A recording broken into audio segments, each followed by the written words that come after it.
Thanks everybody for joining for day 2 of our setting and revising targets and creating the indicator performance tracking table. This, as again, we all met together yesterday. We're briefly going to go over some of our reminders as we jump into this day 2. Next slide, please. We have some new interpreters with us today, so that'll be a different experience for those of you that were relying on the French interpretation. So we encourage you to use that if that will be helpful for you. As a reminder, at the bottom of your screen, you'll see an interpretation button. On that interpretation button, you'll click that and select the language that you would prefer. We'll be using that throughout this presentation, but then also when we go to breakout rooms, one of the 3 breakout rooms will maintain with interpretation. The other 2 will not have that. We'll also be using the Google document again today. So that will be dropped in the chat shortly. That is ideal.events/target. And we'll be asking you to engage in there at different points during the presentation. Next slide, please. A few other reminders as we jump into our morning. As similar to yesterday, please keep your microphone on mute when you're not speaking. We want to encourage camera use as much as possible, particularly if you're speaking and particularly during the breakout rooms. Please use that raise hand function. If you have something to say, we'd love to hear more from each of you today. I want to pause for a second and ask everybody to rename themselves if you didn't do that yesterday. So again, to do that, you hover over your name. There'll be a button with 3 little dots. You'll click that and then just select rename. In parentheses, at the end of your name, please put the name of your activity. We'll be using that to separate folks into breakout rooms later in the session. So it's really important you put the name of your activity in parentheses after your name. As always, if you need help, send someone with Ideal after their name a chat, and we'll do our best to help with any technical support. We will be recording this. We're recording this right now. That recording will end when we go into breakouts. So once the breakout rooms start, those sessions will not be recorded. Next slide, please, Laura. Again, active participation. We invite all of you to close your email and web browsers and silence your phones to allow you to remain focused. I know yesterday was pretty intense. We appreciated all of your attention. Remind us as speakers to slow down. That is always welcome. And there will not be a take-home exercise today. That was just yesterday.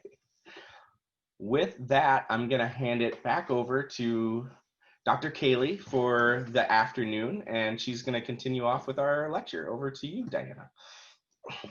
Great. If we could actually go back once, or no, sorry, today on the overview. Thank you. So I just want to welcome everyone back to day 2, and thank you so much for your active participation yesterday, both in the chat, in the Google Doc, and those of you who are brave enough to unmute.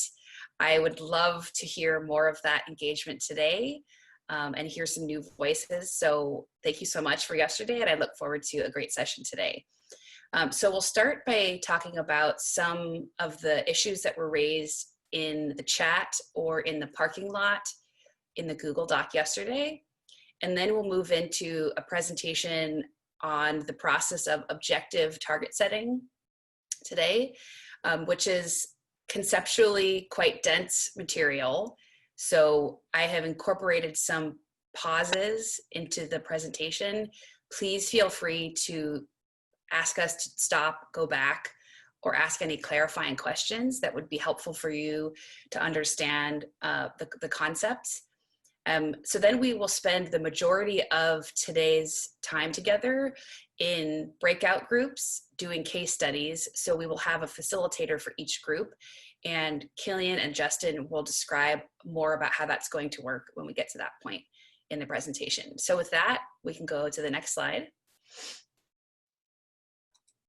So there were a couple of great questions that were raised yesterday, either in the parking lot or in the chat, that we did not have time to get to. I don't want to spend too much time on these this morning, since these are some things we can cover later, but we thought we would start by looking at this first question about using base values and looking at the quality, which can sometimes vary, of base value estimates. I would say that's definitely something that is going to vary quite a bit by indicator. So my recommendation there is to work with your activity managers and your M&E point of contact with USAID to determine the best approach on using and refining those base values by sector and by indicator. There's no one standard approach that fits every base value and indicator. So that's one of the areas where a case-by-case approach is probably best.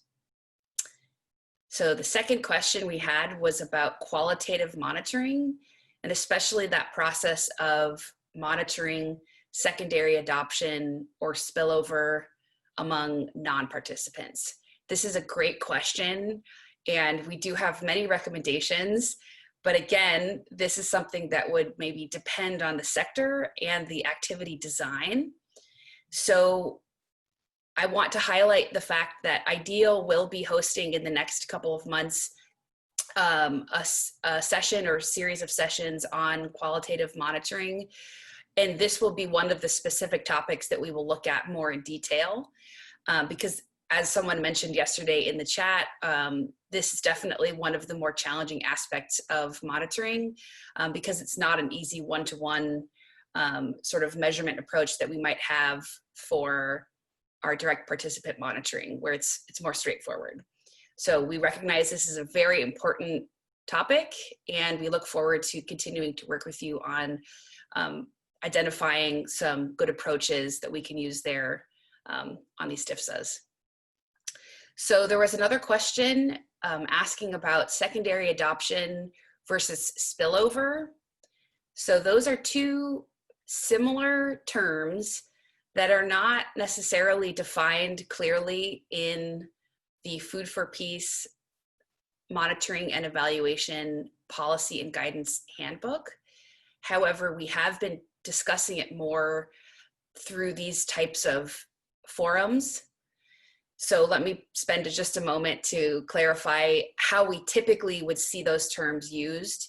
As I mentioned yesterday, secondary adoption is a design approach, or an aspect of a design approach, that is an intentional part of the intervention design, whereby we might target a tier 1 group of participants, and there might be a secondary adoption among another group of non-participants.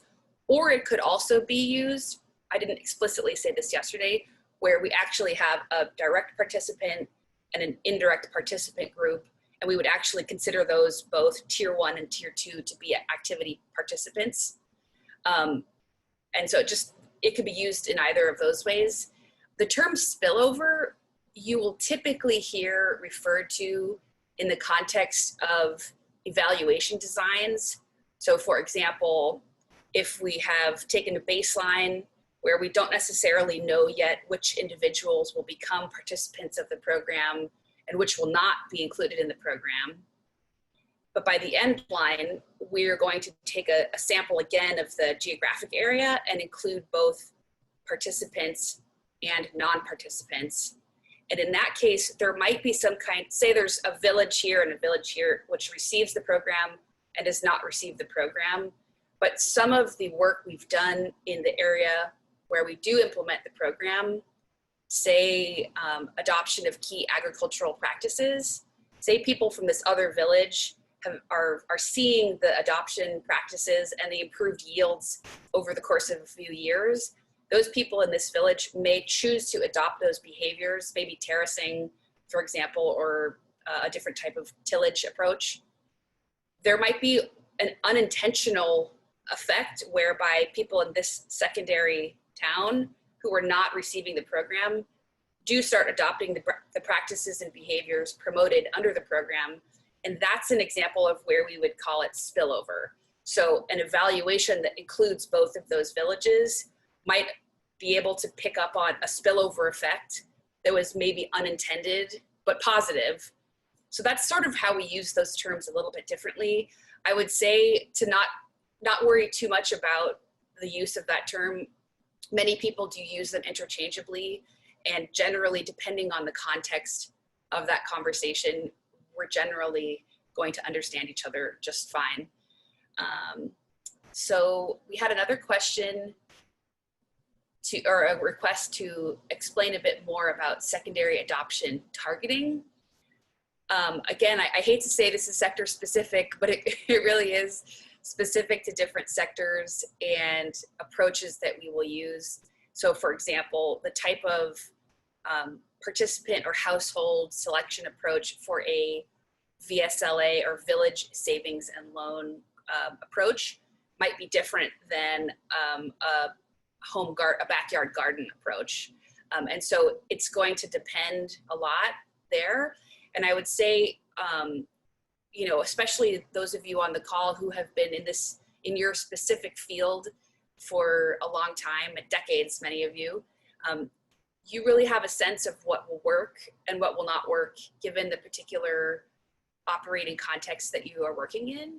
And I would encourage you to take a leadership role and work in collaboration with your M&E team to identify what those numbers might look like based on your expertise and experience in that particular field and given that particular design approach that you're taking.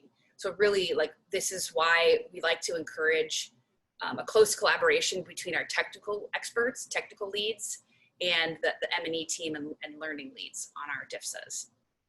So finally, there was a great request or suggestion or question, all of the above, on looking at some key documents that really anchor our thinking around targets and the operational budget that we have. So this person asked, is there a way to connect the participant level targets that would appear in the IPTT or the indicator performance tracking table in the DIP or the detailed implementation plan, which is part of the prep submission each year, which is the budget request, and then also that actual budget. And so the question is posed, is there a standard format to align these figures? It's a great question. There is not a standard approach. Generally speaking, at USAID, we try to not necessarily get too involved in managing the internal processes by which an NGO prime and their subs are articulating the linkages between the budget, the management decision-making process, and then what's in the IPTT. So for that reason, we do not want to be overly prescriptive in how you align these documents together. However, the cost is that the onus is then on the NGO partners to figure out how to align these things together. So with that in mind, I would encourage all of the NGO partners to work collaboratively with your activity managers, AORs, and M&E team leads at USAID to ensure that these things are aligned. And so if it means, you know, proactively reaching out and asking for a phone call in advance of a prep submission or in advance of an ARR submission, that's the annual results report submission, to talk about aligning these things together, I think I would advocate for that approach because that will allow the maximum flexibility, and it'll also hopefully reduce on the amount of time for reviewing those documents later and then revising them. So with that, let's go ahead and move on to the next slide. And I'll just encourage folks, if you have additional questions to add or comments, to add those to the parking lot in the Google Doc. Okay, so today we're talking about the objective, again, I have air quotes there, or actual quotes, target setting for population level targets. So quick recap, yesterday was participant level targets. So we're only thinking about the cohort of participants. Today, we're going to think more broadly about the entire population with whom we are ultimately hoping to see or observe a measurable difference in certain key outcome indicators.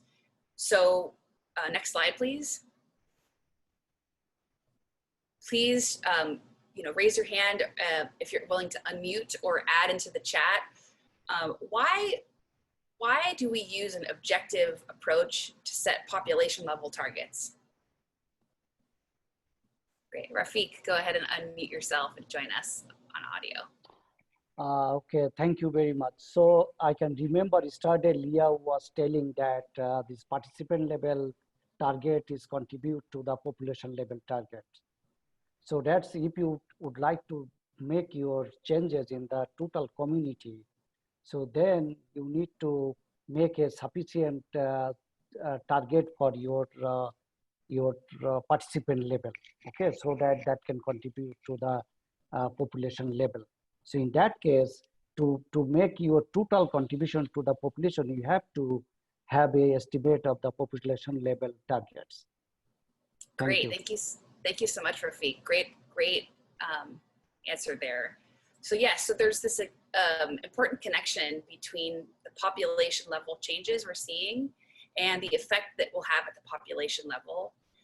But thinking sort of very broadly speaking, very big picture from the perspective of a donor, we really want to see that there's been a substantive change in key, economic or social aspects in the areas in which we're working.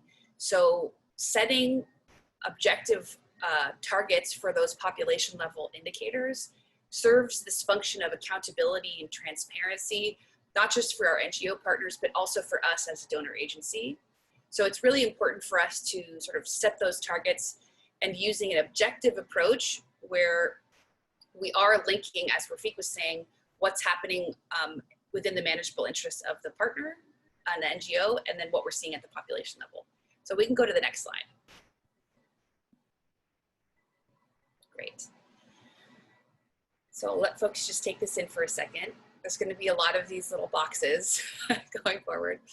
So essentially what we are thinking about, or should be thinking about as we tackle this topic of population level target setting, is you can see on the left here, at our baseline or year one, we're going to have the population of people in our implementation area. And we're going to observe key characteristics that we may want to see a change in by the end line. So in this example, the characteristic of interest is, let's say, prevalence of poverty or poverty. So I've highlighted the households that you can see there in red, which are the households that are in poverty. So essentially what we're hoping happens over the course of the award is at the baseline in the first year, we'll be selecting, you'll see in that blue box, a participant cohort that does have the characteristic of interest. And then we're hoping that if you look on the right side, by the end of the activity, by the end line, many fewer or none of those people will have that characteristic that we are interested in reducing in this case. So you can see, so next slide, please. So in this case, we might see that at the baseline, 100% of participants are in poverty, and we're hoping to reduce that to 20% by the end line. And then we have our non-participant group here on the right, and maybe a third of those are in non-participants are in poverty, and maybe there's been some general improvements overall, so that by end line, those non-participant group is about 30%. So go toggle forward, please, Laura. But it's hard for me to know, just looking at this, what's the population level change if I have two different proportions at the baseline of my participant and non-participant group, and then I have two different proportions at the end line of my participant and non-participant group. So the idea behind objective target setting is that we are able to actually mathematically calculate those two values of those mixed and blended proportions. Next slide, please.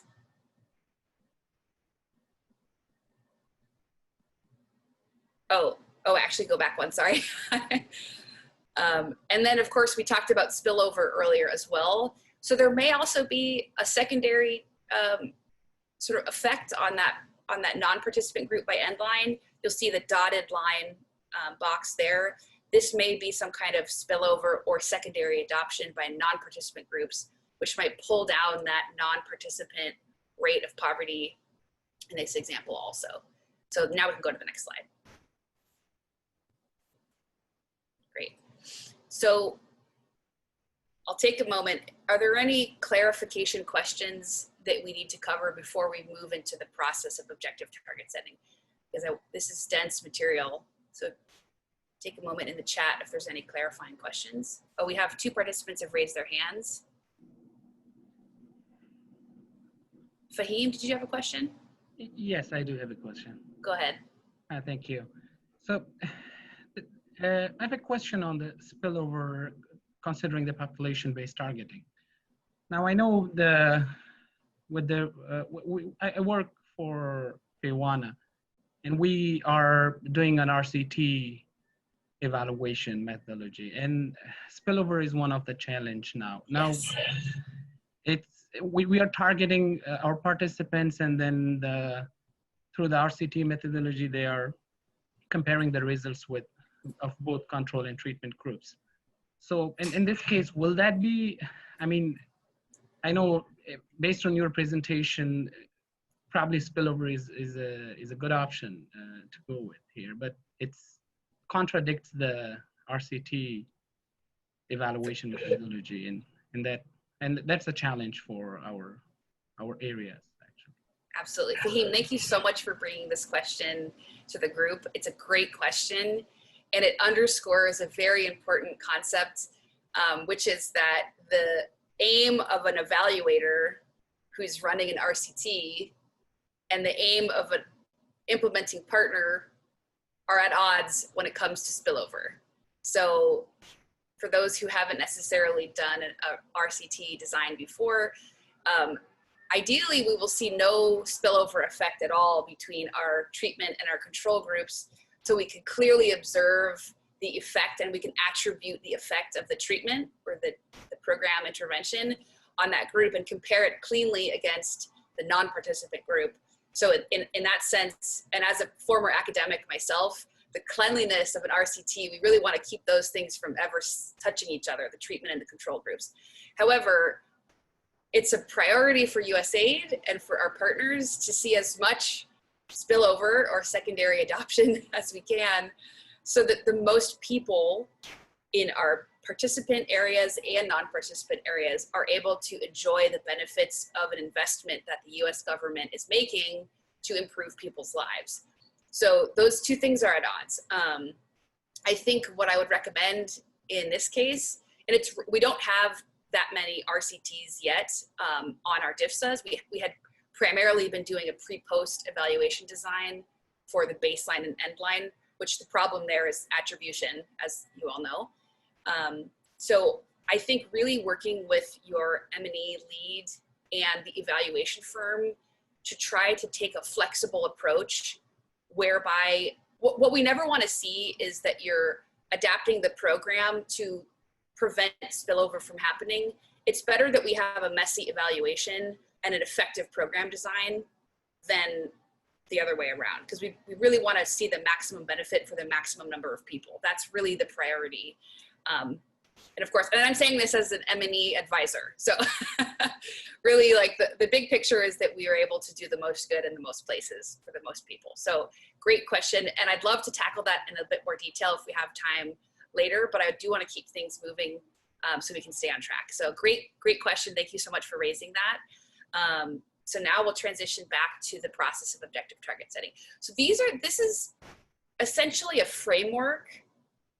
It's not necessarily a precise formula that will work in every indicator every time, but this is a framework that I hope will be useful for you as you move from thinking about your participant targets to your population targets. So here's how the process works. It's basically 4 steps. So the first step, we want to understand what are those characteristics of that whole population at the baseline. So for that, we need to know how many households or individuals, whatever the indicator is. In this case, we'll stay with households.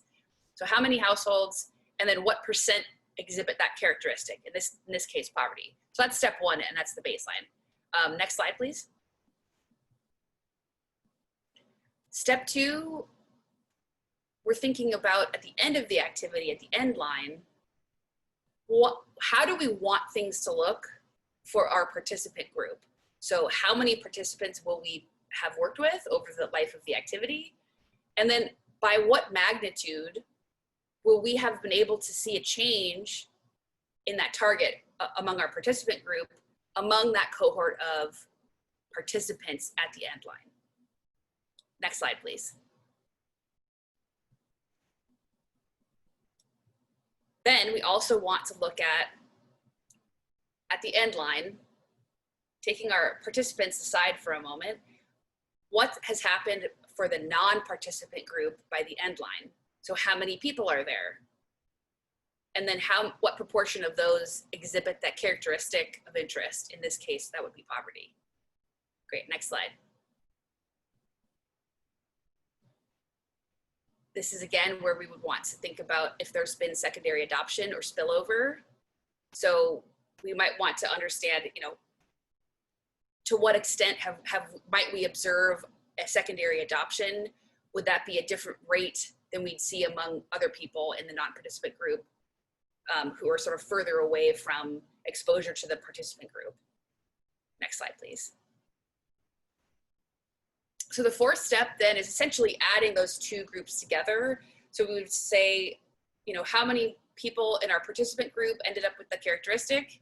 How many people in the non-participant group have the characteristic? And then we add those together and divide by the overall population. And that gives us our final end line target for the overall group. So next slide, please. I want to pause for any clarifying questions or comments. Feel free to raise your hand or add it to the chat. Great, okay. So next slide, please. So we'll take about 1 minute for folks to log into the Google Doc. And some folks did this yesterday, so extra bonus points for thinking ahead. So I'll invite you to join us in the Google Doc, and you can toggle down to page 8, where you see day 2 pop quiz. What key pieces of information do you need to establish a population level end line target? So you can just add, you can either +1 if someone has already put something that you agree with, or you can add something new if you think it's missing. So we'll spend about 1 minute on this. Great, I see some +1s in here.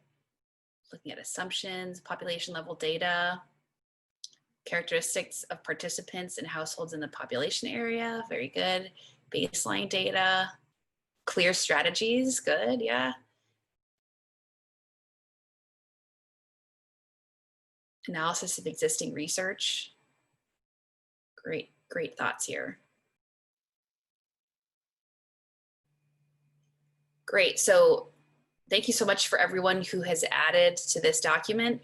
These are all great ideas and very important pieces of information or resources that we might use to set those population level targets.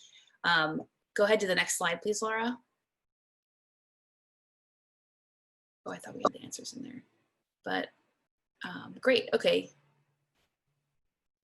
Perfect, that's fine.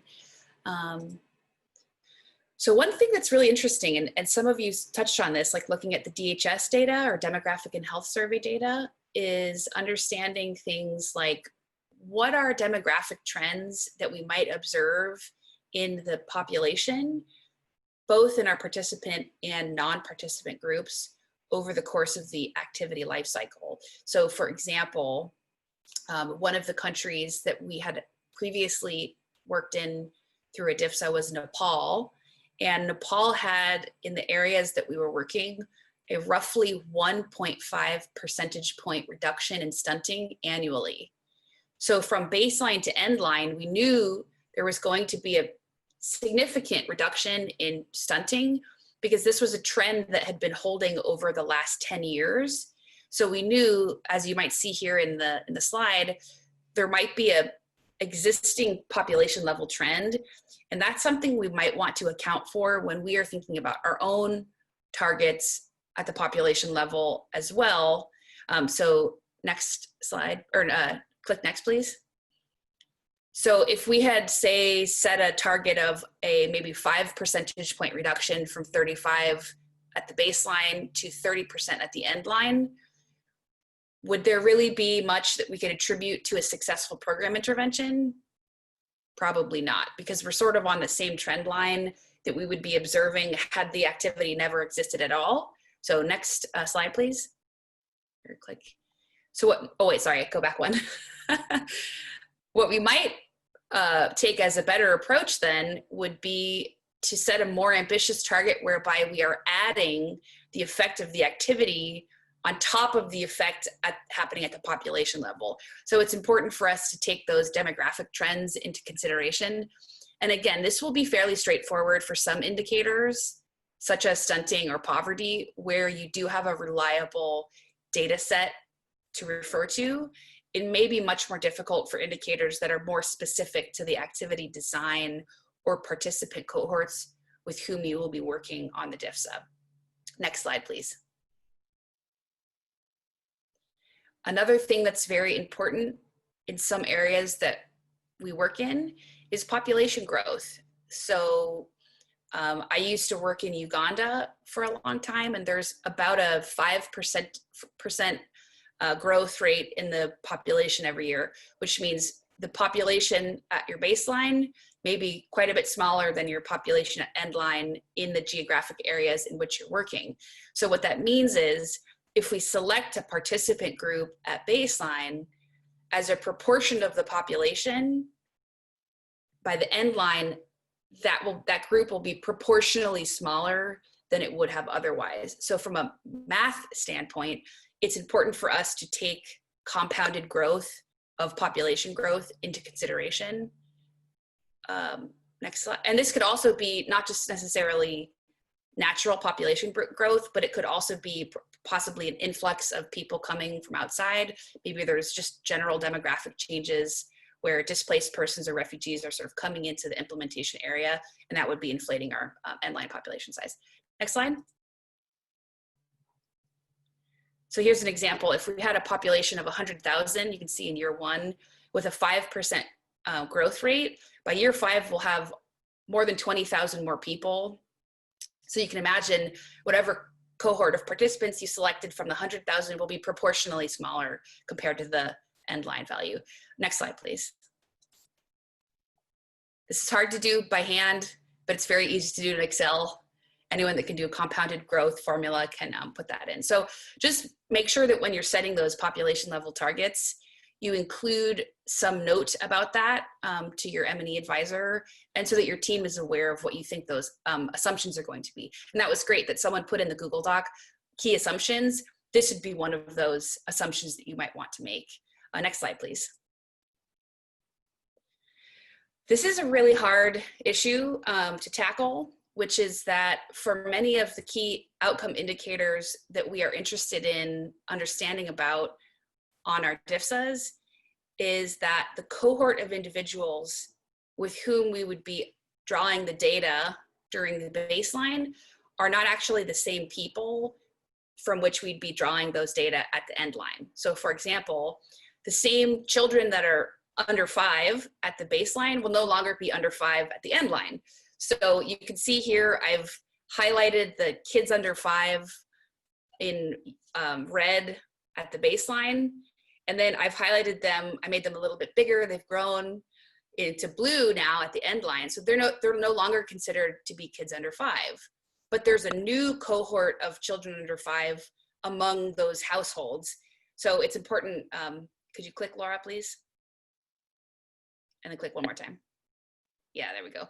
So you can see maybe this girl, Amira, she is 2, and then she's 7 by the end line. But then there's a new family that has a new baby who we would want to include as part of our sort of end line calculation. So next slide, please.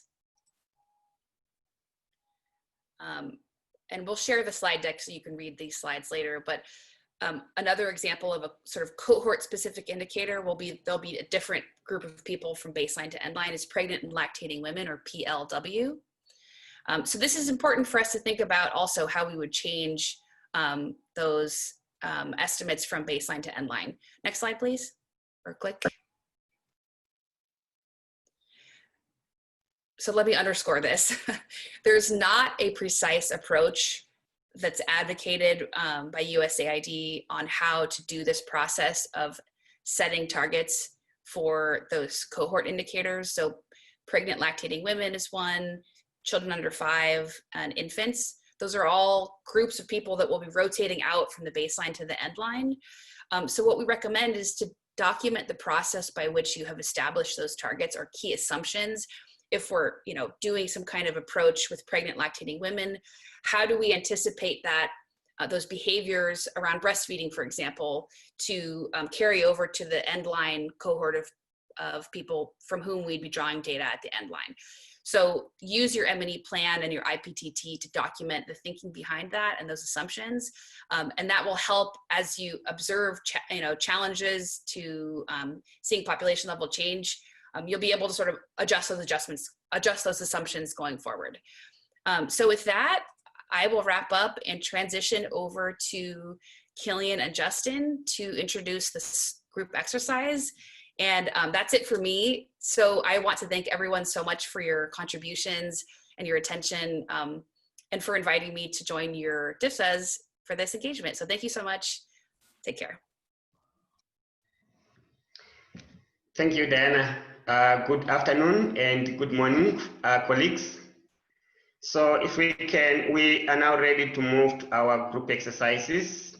Just a few points before we move there. The next slide.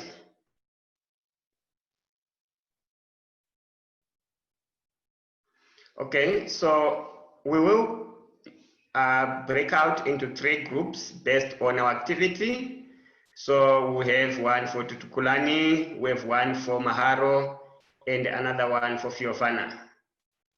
We have about an hour to go through this group exercise. So we'll be back in the main room by, that's 4:40 Madagascar time, that's 4:40 now in Malawi time.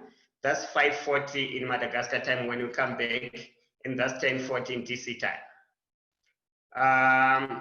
Once we break out, we choose our chair, we choose a rapporteur. We encourage you to take a short 5-minute break, just for people to have a bio break or tea break or something like that, and then regroup and continue. Next slide. So the essence of this group exercise, which we are going into, is to apply the concepts we've been discussing today and yesterday, and try to apply this conceptual framework and principles in a real life example. So we have been shared with some case studies, one on agriculture, the other one on nutrition and WASH. Each group will choose the case that they want to focus on based on the team which you have in your team, and based on the area you think you are more comfortable working in. Again, the main point is for us to be able to work through these concepts and ideas which we've been discussing and put them into practice.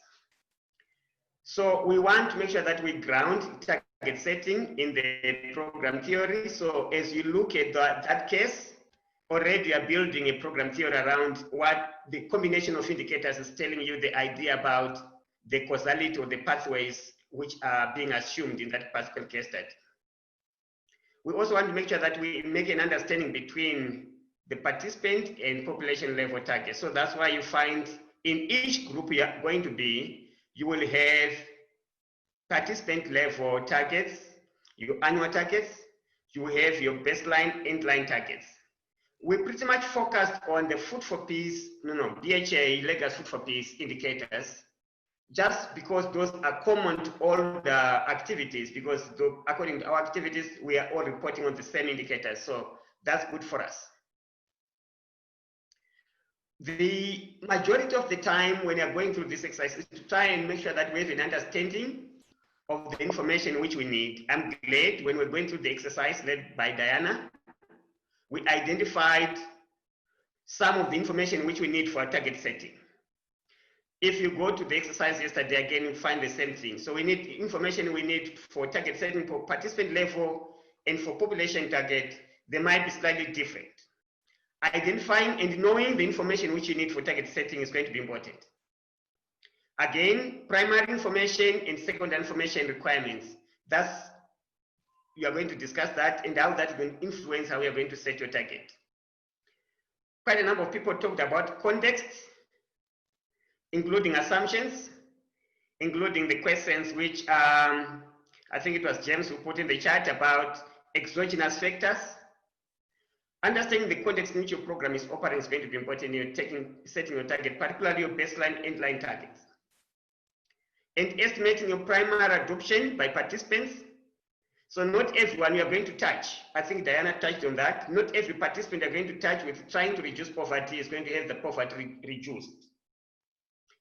Your adoption and effectiveness of your intervention is going to affect, even in terms of your participants, how many people are going to be able to see the characteristic of interest moving. But what also about the people whom we are not reaching? We are assuming that by reaching these people, certain other people are going to benefit or are going to adopt this one from a secondary adoption point of view. Next slide. So like I said, you're going to choose your group chair and the rapporteur for reporting. And like we said, the reporting should take like 5 minutes, so it should be a very brief report. Briefly discuss your scenario to make sure that everyone is on board. We assume and hope that everyone had a chance to take a look at the case studies which were shared yesterday. But in case some people did not find enough time to go through those activities, take a brief time to quickly walk through the scenario. Discuss as a team what program theory you think is going to influence your objectives based on the indicators which you have been given. And again, these indicators, they all align with the type of activities you guys are doing. So I think you can ground this with your exact program theory and your program theory of change. Identify the data sources you want to use and discuss the relationship between these data sources and the changes which you expect. So issues about change, both within your participant and outside your participant, the type of change you expect to see. Then after that, and you have a lot of discussion, we expect the groups to be able to set their targets in a logical way. And you can work from the bottom. If you've got a budget constraint and you know the amount of work you can do, so you know what outputs you are going to be able to produce, then work upwards in terms of how those outputs are going to affect your lower level outcomes and higher level outcomes, depending on the hierarchy you have within your case study. If you have already committed your top level target, for example, in your LOA, you already have a target which you want to achieve. You can as well work from the top. If you want to reduce it by 10% and you've got these different population groups, so how much do you need to effect within your intervention group to be able to see overall that 10% increase or decrease depending on the indicator you're working with. So try to develop some logic in the way we're setting these targets and based on the relationship between the different pieces of these indicators. Next slide, please. Just a reminder that in real life and even now, you don't have all the information you need to set a target. Identifying those pieces of information and identifying the information gap is very useful. It's going to help you refine your monitoring plan into research plan to try and fill in that gap so that when you revise your target in year 2, year 3, you are basing that information based on the real data which you've collected through this time to fill your information gap to be able for you to be able to set your realistic and objective target. Some people were talking about context. It's also important for us to realize our context. and understanding the contextual factors which might affect our ability to achieve these results going to be important. Identify those, track those, because they're going to be important in refining your target in years to come. So what we expect at the end of this exercise is the first part is setting your target based on that suite of information which we have, but also a short list of the type of information we think, if we had this type of information, it was going to be very useful for us to be even more precise in how we're going to set our target. These are kind of the information we want to be able to track or to have some ourselves kind of our understanding on to be able to revise these targets as we go forward. So before we adjourn into the different groups, Killian, do you have something to add? I think you covered it all, Justin. We can as well go into the groups. So I just want to interrupt for one moment here. The Tutukulani group is quite large, 27. And so I think we're going to split them into two groups, if that's okay with you, Killian and Justin. I chatted with Rafik offline, and we kind of identified who would lead that second group from his team. Okay, I think that sounds good, Lloyd. Yeah, it would be good to split them into two, because we don't want very large groups, because then the chance to really have good discussions will be limited. So yeah, thank you for that. Yeah, you bet. So Manuel, you'll be leading that second group for your activity, and Rafik will be leading the first.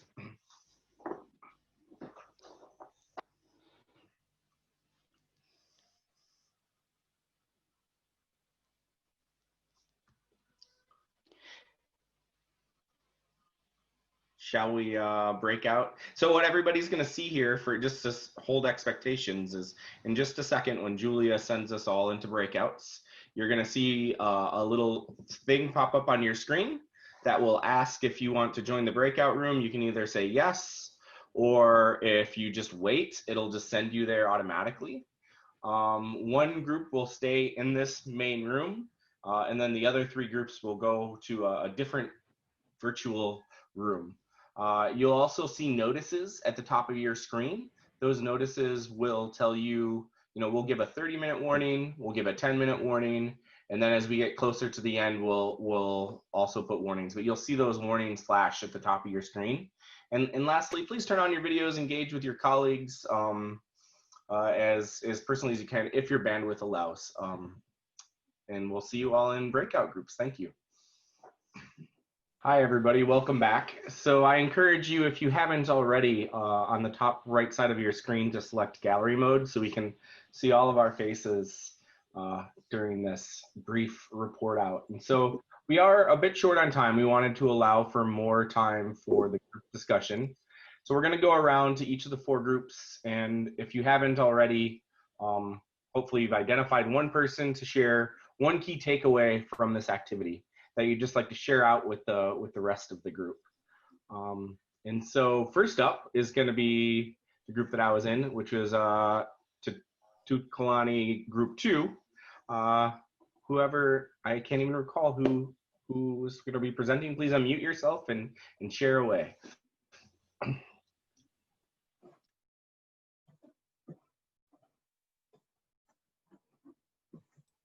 So was that Andrew or Emmanuel was going to present from that group? Emmanuel. Okay, I'll try. Of course, yesterday I joined midway through, but I understand much of it was introducing the target setting, definitions, and some processes that we need to follow when doing target setting. Of interest was how population-based and participant-based targeting was defined yesterday. Everybody actually understood what it entails to do that. And again, there were some probing questions just to check knowledge and understanding of participants on what are the meaning of other terms related to targeting at both population and participant level. Was today, I think much of today is continuation of yesterday's, more especially on how to calculate life of award targets, and how do you today we concentrate much on what are the requirements or factors that you should consider when you're doing the calculations. And we have been given completing tasks where you're not given that much information. You need to think through on what else do you need for you to come up with a life of award target. And again, that also gave us a thinking point as to how you handle outcome indicators, regulation of ROA, as well as output indicators. And again, you needed to also quickly develop the link between population-based targeting as regards to participants-based targeting. So in terms of what will be the data sources of information to support you on targeting, you also need to link with at what level are you doing the targeting. In brief, that's what I'm saying for group 2. Thanks, Emmanuel. That was a great overview of coming into today. For the other 3 groups, I'd also like, maybe you could focus on takeaway from your group time together, and maybe a topic or a single question that you struggled with, or you really were elicited a lot of discussion. On to, I believe, to Kalani Group 1.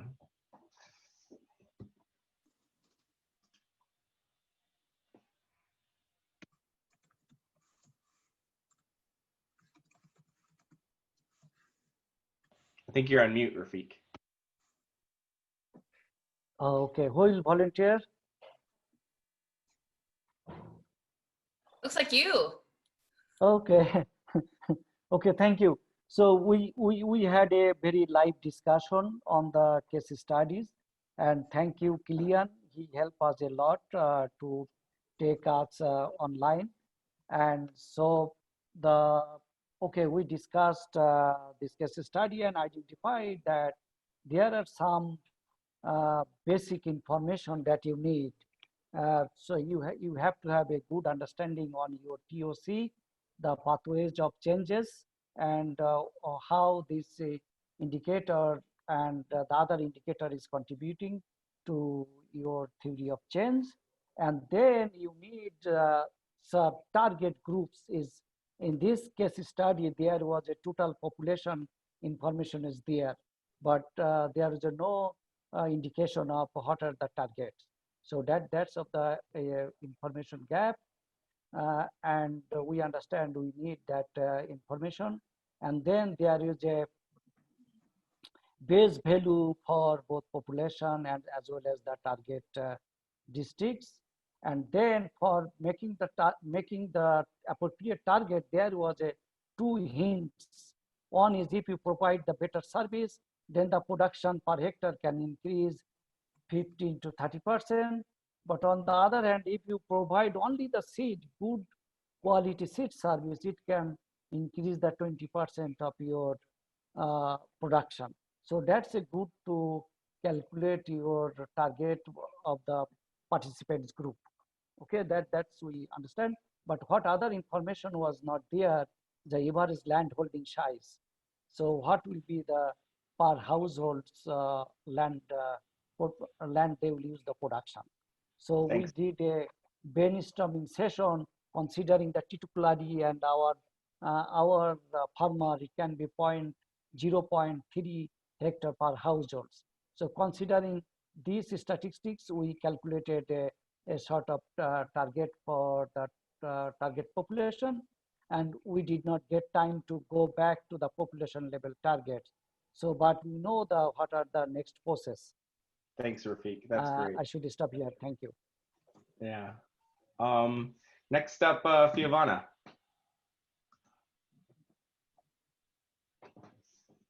All right, thank you.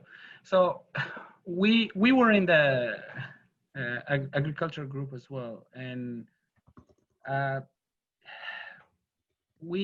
although we had a an agriculture specialist, technical colleague from the project as well, we couldn't finalize the targeting for some of those indicators.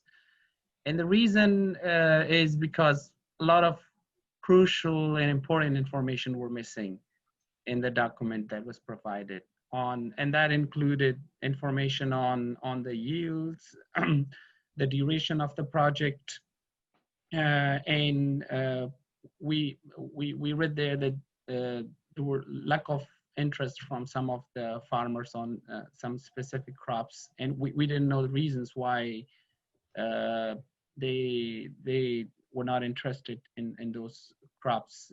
So also the impact of climates on some of the crops, and the document missed that information on the effect of climate on those crops in those regions. So as I said, some of those information were missing, so we couldn't, although based on our discussions, we could estimate targets for some of those crops that we choose for our projects. That included soybeans, which our group mentioned that it's a commercial crop and could bring good income to the potential beneficiaries, and based on the goal of this project is to increase the income of the vulnerable population and beneficiaries, and that's why we chose those crops, because they were commercial kind of crops that could bring more income. So our takeaway from this exercise that we always need sufficient information to determine targets for our indicators, and that includes background information on our targeted regions. We do need our baseline data to come up with those inline targets for those indicators. Thanks. Thank you. That is a really good assessment. And then last up is Maharo. Just briefly, please, so we can stay on time for everyone else. Hi, good morning, everybody. Good afternoon. I'm just going to touch briefly on some of the things that we discussed. I think the others had mentioned it's quite a bit of a time crunch that we couldn't get to everything. But I can talk about, we focused on the nutrition and WASH case study, specifically looking at the indicators in WASH. We didn't get to discuss all of the aspects of the nutrition indicators. I would say, you know, for that, when we look at the indicator percent of households with soap and water at hand washing station on premises, as well as the indicator percent of households with soap and water, prevalence, the issue is that, for one, the data sources, I think we have a lot of data sources. We can say with the experience of the census, the mixed DHS data, existing surveys from other actors, DFAP final evaluations. A point that we want to that we talked about a lot are the assumptions. First and foremost, for example, in our area where we're operating is access and availability of water. Can households, do they have access to water? Is there water? Secondly, do they have the means by which to purchase that water? If there is none, that they have to purchase it. Also, can they afford to purchase soap? Soap, and we're assuming soap is available in the local market. We talked about the aspect of using ash, that's, you know, a recommended practice, so that can be, you know, an option. But also there's an assumption of, in relation to hand washing stations, that there are hand washing stations, that they meet the requirements of having clean water available there, also the technical requirements, and the availability of such bottles, such as plastic bottles, to construct, for example, a tippy tap. So we focused a lot on those and talked about those aspects. In terms of the actual LOA target, we had cited 14 percentage points for participants and 6 percentage points for hand washing stations. So that just is one example. If I move on to say one of the example of the nutrition indicators, we can talk about BL13, which is the prevalence of exclusive breastfeeding again, I don't want to go too much. I'm cognizant of the time, but we didn't have an issue in terms of data sources. But a key point to mention is looking at previous studies. For example, in our one of our areas, there was an anthropological study that was done by the past DFAP Farvanu. So we're looking at, does this behavior align with traditional practices? How do social norms existing in the context come into play?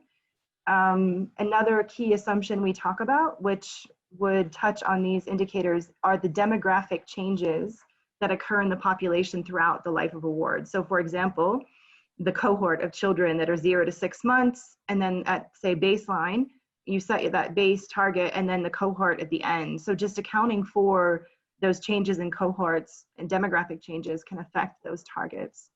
I would say, yes, it wasn't enough time. We appreciate the exercise. It gave us a lot of good ideas, but I think there's still some questions to be answered. And if I've missed anything from our team members, I ask them to add. So thank you very much. Thanks, Kara.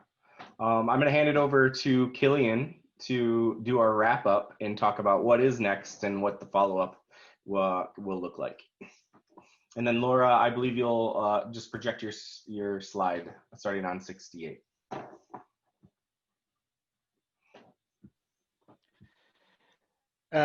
Yeah, so the group exercise, participating in one of the groups was very exciting because it was good to see, the discussion, where should be the starting point. And we acknowledge that the time allocated was not enough for people to really have more discussion and come and have some kind of convergence in terms of the thought process and how to come up with the targets. But there are key things that were emphasized in the presentation by Diana. That when we're having these group discussions, I think we're able to reflect on and really understand why those things were highlighted in the presentation. The first is obviously the framework in terms of the steps that you need to take to be able to set the targets. So the first one is understanding your program theory is really key. And step one looks at characteristics of the entire population at baseline. Having information that characterizes that population is important. And at times you may not have all the information to be able to, to determine the realistic and ambitious targets. But you also have to make assumptions, knowing very well that this is a process, and where you have got gaps, you have the chance to collect additional information that can help you close those gaps and refine your targets as the activity is being implemented. The second step that Diana presented, talks to the desired characteristics of the participant group at the end of the activity. So the exercise had base values that you had to work with to come up with an idea of what should be the life of our target. And that again requires information. Do you have information on base values? What is the target group? How big is it? What are the dynamics across time for when you're looking at yield, for instance? What are the dynamics across time? If you train farmers in year one, will you obviously achieve the maximum percentage that that you are aiming for? But we know that people improve across time. Even the efficiency with which they apply improved management, techniques also take time. So all those things have to be brought into the whole discussion on target setting. And then you've got your step three. What has happened to the 90 participants what will happen to the 90 participants by the end of the activity? So again, you're trying to conceptualize that that scenario at the end to help you set targets. And then obviously step 4, determining the characteristics of the entire population at the end of the activity. So applying those steps, getting the information that you need, is really critical. Where you have got information gaps, you can make assumptions and make sure that some of your activities are geared towards closing the information gaps that you might have. So to sum it up, it's important that we have a clear understanding of the linkages between activity design, geographic targeting, household selection, participation, and participation targets, and how that link to the population targets. That nexus is actually important. And this is a process where we will have to continue to interact, the M&D advisors, the M&D advisors at the activity level, to continue to improve the process and the objectivity behind the process of target setting. But more importantly, we have to document what we're experiencing and some of the questions that we have that we need to continue to have conversations until we get, you know, a more efficient way of doing it, a well-documented process, as well as making sure that the targets that we set are ambitious enough and will be able to trigger the changes that we are looking for at population level. I think in the interest of time, I'll end there, Lloyd. Thanks. Unless Diana or Justin, you want to say anything? Oh, I would just say I have to drop off in 1 minute, but I just wanted to say I'm so grateful for everyone's contributions to this discussion today and yesterday, and for your thoughts that you shared in the Google Doc. And I want to also acknowledge, you know, Cara was saying this, that it's a time-consuming process and a lot of thought goes into it. I'm glad that she mentioned that, because, you know, you saw how much time it takes just to take 1 or 2 indicators, and even then you could only scratch the surface. That the process of setting targets is really something that involves deep collaboration and deep thought with everyone. So I just want to acknowledge that it is a challenge, and those of us at USAID look forward to continuing to support you all as you work through that. And of course, we're available to field questions as you have them. So with that, thank you so much, everyone. We're really grateful for your time and participation. Thanks.